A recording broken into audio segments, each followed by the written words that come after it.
மறைந்த சூலூர் எம்எல்ஏ கனகராஜின் உடலுக்கு தமிழக முதலமைச்சர் எடப்பாடி பழனிசாமி அவர்கள் அஞ்சலி செலுத்தி வருகிறார். அதன் நேரலை காட்சிகளை பார்க்கிறோம்.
கோவை மாவட்டம் சூலூர் தொகுதியை சார்ந்த அதிமுக எம்எல்ஏ கனகராஜ் அவர்கள் இன்று காலை உடல்நலக்குறைவால் மாரடைப்பு ஏற்பட்டு மரணமடைந்தார். அவருடைய உடலுக்கு தமிழக முதலமைச்சர் எடப்பாடி பழனிசாமி அவர்களும் தமிழ்நாடு துணை முதலமைச்சர் திரு ஓ பன்னீர்செல்வம் அவர்களும் மலரஞ்சலி செலுத்துகின்ற அந்த காட்சிகளை நாம் பார்த்து கொண்டிருக்கிறோம்.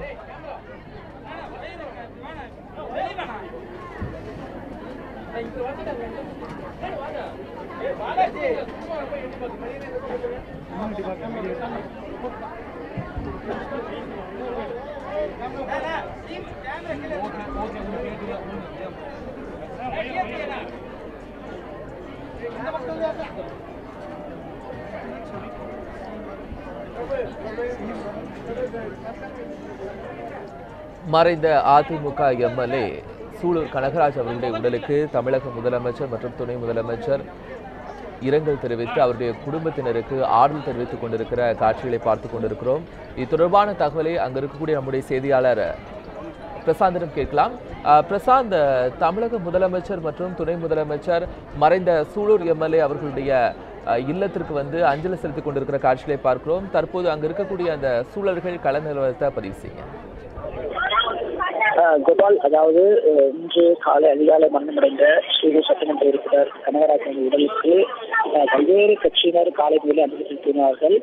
தற்போது 3 நாள் நிகழ்ச்சியாக சேலம் வந்திருக்கக்கூடிய தமிழக முதல்வர் எடப்பாடி பழனிசாமி அவர்கள் தற்போது அவருடைய சூலூர் கனகராஜன் பூர்வீக இல்லமான வடுகபாலத்தை வைத்துக் அவர் உடலுக்கு தற்போது முதல்வர் அவர்கள் அஞ்சலி செலுத்துகிறார்கள். அவருடன் தேனியிலிருந்து பிரச்சாரத்திற்காக வந்த ஓ பன்னீர்செல்வம் அவர்களும் தற்போது அஞ்சலி செலுத்தக்கூடிய காட்சிகளை நம்மால் பார்த்துக் கொண்டிருக்கிறோம். அவருடன் அமைச்சர் எஸ். வேலுமணி மற்றும் உடுமலை ராதாகிருஷ்ணன், அதே போல துணை சபாநாயகர் பொள்ளாச்சி ஜெயராமன், அது மட்டுமாமல் பொள்ளாச்சி தேர்தல் வேட்பாளர் அறிவிக்கப்படக்கூடிய மகேந்திரன் ஆகியோரெல்லாம் நேரில் அவருடன் சேர்ந்து அஞ்சலி செலுத்தக்கூடிய காட்சிகளை பார்க்க முடிகிறது. குறிப்பாக அவர் அஞ்சலி செலுத்திய பிறகு அவர் குடும்பத்தாரிடம் நேரில் வந்து இரங்கலை தெரிவித்து ஆறுதல் அளித்து வருகிறார். குறிப்பாக தற்போது இந்த இடத்துல அவருடைய மனைவி ரத்தினம் மற்றும் அவருக்கு ஒரு மகனும் இருக்கிறாங்க கனகராஜ் அவர்களுக்கு. அவர்களை நேரில் சந்தித்து நேரடியாக ஆறுதல் அளித்து தைரியமாக இருக்க வேண்டும் என்று சொல்லி அவர் தனது ஆறுதலையும் அளித்து வருகிறார். அது மட்டும் இல்லாமல் பகுதியில் உள்ள ஒட்டுமொத்த மக்களுமே குடிநீரின் காரணமாக ஒரு குழுமி அந்த முதல்வர் அஞ்சலி காட்சியில் பார்த்துக் கொண்டிருக்கிறார்கள். அவர் நேரிலே வந்து கிட்டத்தட்ட 3 நாள் பயணமாக சேலம் வந்திருக்கக்கூடிய தமிழக முதல்வர் சாலை மாற்றமாக ஈரோடு திருப்பூர் வழியாக வந்து தற்போது வடுகபாலத்தில் இருக்கக்கூடிய அவர் உடலுக்கு நேரில் இருந்து அஞ்சலி செலுத்துகிறார். காலையிலே இறப்பு செய்தியை கேட்டுமே அவர் தன்னுடைய அவருடைய குடும்பத்தாருக்கும் அவர்களுக்கும் தன்னுடைய ஆழ்ந்த இரங்கலை தெரிவித்துக் கொள்கிறேன் என்று இரங்கல் செய்தியை தெரிவித்திருந்தார். இந்த நிலையிலே நேரிலே அவர் ஒட்டுமொத்த நிகழ்ச்சியிலும் இன்று புறக்கணித்துவிட்டு நேரடியாக சாலை மார்க்கமாக தற்போது வந்து அவர் குடும்பத்தாருக்கு அஞ்சலி செலுத்தக்கூடிய காட்சி நம்மால் பார்த்துக் கொண்டிருக்கிறோம். அதே போல தேனிக்கு பிரச்சாரத்திற்காக வந்த தமிழக துணை முதல்வர் ஓ பன்னீர்செல்வம் அவர்களும் தற்போது அவரும் உடன் வந்து அஞ்சலி செலுத்துகிறார். தற்போது அவர்கள் செய்தியாளர் சந்திக்கிறார்கள். அந்த நேரலை காட்சிகளை பார்க்கலாம்.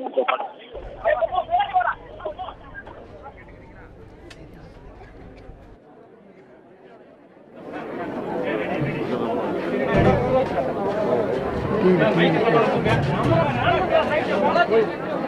கொஞ்சம்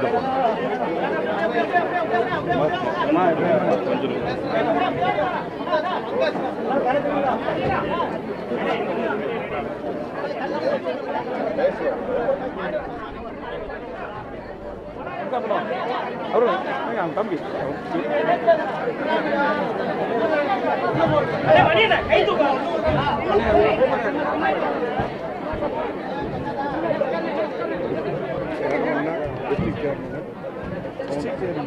டிஸ்ட்ரிக்ட் சேர்மன் உறுப்பினர் தான் டிஸ்ட்ரிக்ட் சேர்மன்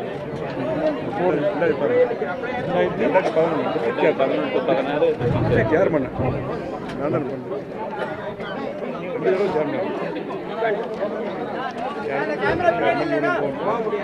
டிஸ்ட்ரிக்ட் கவுன்சிலர்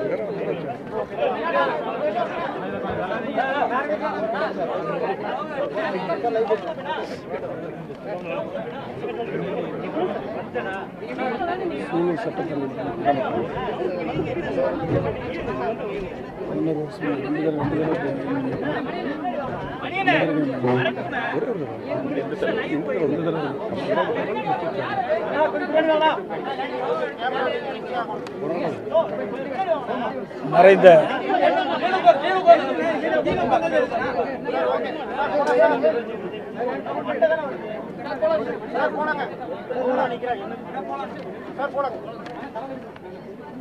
மறைந்த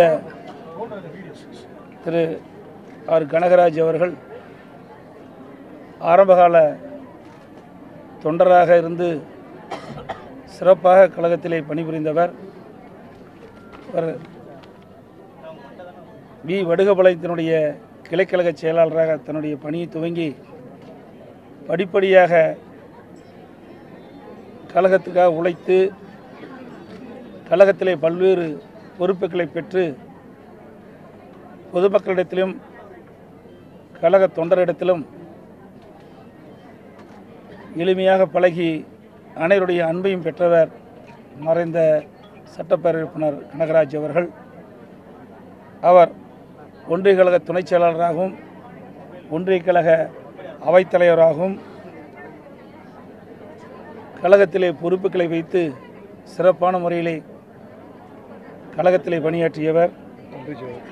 தற்போது சுல்தான்பேட்டை ஒன்றிய கழகத்தினுடைய செயலாளர் வந்து பணிபுரிந்து வருகிறார். அது மட்டும் இல்லாமல் அவர் கோவை மாவட்ட ஊராட்சி மற்றும் திட்டக்குழு தலைவராகவும் பணியாற்றியவர். 2 முறை சுல்தான்பேட்டை ஒன்றியத்தினுடைய பெருந்தலைவராக இருந்து பணியாற்றி ஒன்றிய பகுதியில் இருக்கின்ற மக்களுக்கு பல்வேறு திட்டங்களை வழங்கி மக்களிடத்திலே தனக்கென்று ஒரு இடத்தை பிடித்தவர். அனைவரிடத்திலும் அன்பாக பழகக்கூடியவர். மக்களுக்கு தேவையான திட்டங்களை அளிப்பதிலே முன்னுரிமை கொடுத்து தனக்கென்று ஒரு இடத்தை மக்களிடத்திலே பெற்றவர். பொன்மனச்சம்பல் புரட்சித்தலைவர் எம்ஜிஆர் காலத்திலிருந்து இதயம் புரட்சித்தலைவர் அம்மா காலம் வரை கழகத்திற்கு விசுவாசமாக இருந்து இயக்கத்துக்கு விசுவாசமாக இருந்து பணியாற்றி தன்னுடைய கழக பணியாற்றியதன் மூலமாக பல்வேறு பதவிகளையும் பெற்று இருவரும் தலைவருடைய நன்மதிப்பை பெற்று சட்டப்பேரவை உறுப்பினராக பணியாற்றி இன்றைய தினம் மறைந்திருக்கின்றார். அவர் மாவட்ட ஊராட்சி தலைவராகவும் இருந்து பணியாற்றியிருக்கின்றார். டிஸ்ட்ரிக்ட் போர்ட் சேர்மனாக இருந்து பணியாற்றியிருக்கின்றார். இப்படி கழகத்திலே பல்வேறு பணிகளை பொறுப்புகளை பெற்றும் அரசியலே பல்வேறு பொறுப்புகளை பெற்றும் சட்டமன்ற உறுப்பினராக மக்களால் தேர்ந்தெடுக்கப்பட்டு சிறப்பான முறையிலே பணியாற்றி இன்றைய தினம் மறைந்திருக்கின்றார். அவருடைய மறைவு ஈடு செய்ய முடியாத ஒரு மறைவு. கழகத்திற்கு பேர் இழப்பு. அவரை பிரிந்து வாடும் அவருடைய மனைவி அவர்களுக்கும் அவருடைய மகனுக்கும் மகளுக்கும் மற்றும் அவரை பிரிந்து வாடும் உற்றார் உறவினருக்கும் கழகத்தினுடைய தொண்டர்களுக்கும் ஆழ்ந்த இரங்கத்தையும் அனுதாபத்தையும் இந்த நேரத்தில் தெரிவித்துக் கொள்கின்றேன்.